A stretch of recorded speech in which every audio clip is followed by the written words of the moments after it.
Hello here ulit. So yun guys, meron naman pumasok na Panasonic sa atin. Ayan guys. At katulad nung ginawa nating board, no? Ito naman guys, problema nito, nag-H na parang error H yata siya guys, H12 yata yon. So tingnan natin guys, saksak natin to para makita natin kung bakit nag-error siya, no? So ang sabi kasi nito, nahihirapan daw pumasok ng tubig dito, kaya ginagawa nila, nilalagyan nila ng tubig dito sa rekta. So tingnan natin guys kung bakit ganoon, no? So checkin natin, saksak natin para makita natin.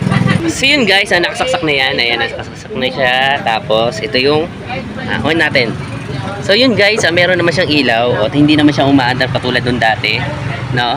So ang gagawin natin guys, spin natin siya at start natin. So yun guys, nag-start naman siya. Minute. So yun guys, ayaw niyang umandar, no? So yun guys, ayaw niyang umandar. Tignan natin. So sabi daw nila, hirap daw pumasok ng tubig. Dahil daw mahina yung tubig sa kanila, kaya mahirap daw pumasok. So siguro tingnan natin kung yung anong nangyari. Kahit in-spin ko na siya, ayan, spin yan guys, spin yung ginawa natin sa kanya. Pero hindi siya nagbe-blink. Yun, nag-error 12 na siya. Yun guys, nag-error 12 siya. So tingnan natin guys kung bakit ganito to, no? So yun yung error niya, no? Error 12 siya. So yan yung ano niya. So balikan natin yan guys kung bakit. So yun guys, tinanggal ko lang itong mga tornilyo dito. Yan, iangat ko lang yan kasi may mga tornilyo yan. Dito yan nakalagay. Yan. So tinangat ko lang yan guys para matanggal yung mga tornilyo niyan. Tapos tinanggal ko rin yung mga tornilyo dito. Yan. Yan, yan. Tinanggal ko yan. Tapos kukunin natin tong door switch niya. So checkin natin guys kung bakit ayaw niyang umandar, nag-error 12, ano siya, nag-error H12 siya, no? So ito yung sensor niya guys. Door sensor ang tawag dito guys.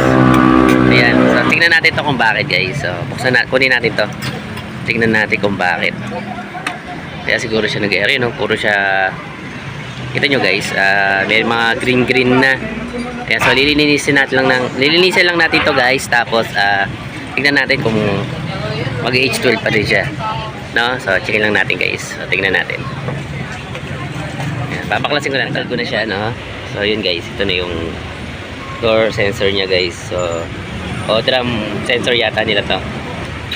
Ayan guys, so nakikita nyo may mga ano na siya, green, no? So lilinisin ko muna to guys. Ayan, no? Linisin ko muna to, tapos tingnan natin guys kung magiging okay na siya, no? So wait lang. Yun guys, try natin subukan to kung magiging okay siya, no? So hinawakan ko siya, tapos tester, check natin sa tester natin guys kung iilaw to, no? So checkin natin guys, ito, hawak-hawak ko siya. Pag binitawa kong ganyan yan, so yun guys, umiilaw siya. Yan, papatayin ko siya, yan. So yun guys, nag-on switch na siya guys, ayan. So yan, tingnan natin dito, no? So okay na siya dahil may contact na siya, no? Ayan, may contact na siya. So ayan guys. So gawin natin, linisin din natin yung isa. So ito guys, linisan din natin yung mga sakit na to kasi tingin ko marumi rin to, eh. Ayan guys, so marumi rin to. So lilinisan nyo lang din ng liha yan para malinis nyo to. So yun guys, linisan ko muna to tapos balikan ko kayo, no? Guys, binalik na natin yung pagkakatanggal dito, no? So nilinisan lang natin yan. Tapos checkin natin guys kung hindi na siya mag-H12, no? So yun guys, nilinisan ko lang to guys. Check na natin kung okay na to, no? So power na natin guys. Hindi pa na nakasaksak. Saksak ulit natin guys. Yan, saksak na yan. So guys, power na natin. Tingnan natin kung yun, nag-on na siya, no? So spin natin siya guys, kahit wala siya tubig. Pwede natin yan. Diyan natin siya matetesting guys, eh. Kung ano siya, kung magloloko siya o mag-error, no? So start na natin guys. Ayan. So lumabas na siya. So, tingnan natin guys kung mag-error H12 siya. So yun guys, umandar na siya. Ayan. Yun. So guys, hindi na siya nag-error. So yun lang yung nangyari sa kanya. Madumi lang yung sensor door niya doon, o yung ano ba tawag dito, yung yung pinaka on switch niya, kung tawagin doon. Ayan. Ayan guys, so okay na siya. Ayan. So yun lang guys yung problema pag yung error 12, yun lang ang problema. So yun lang ang lilinisin nyo. So wala na kayo ibang pupuntahan kundi yun lang.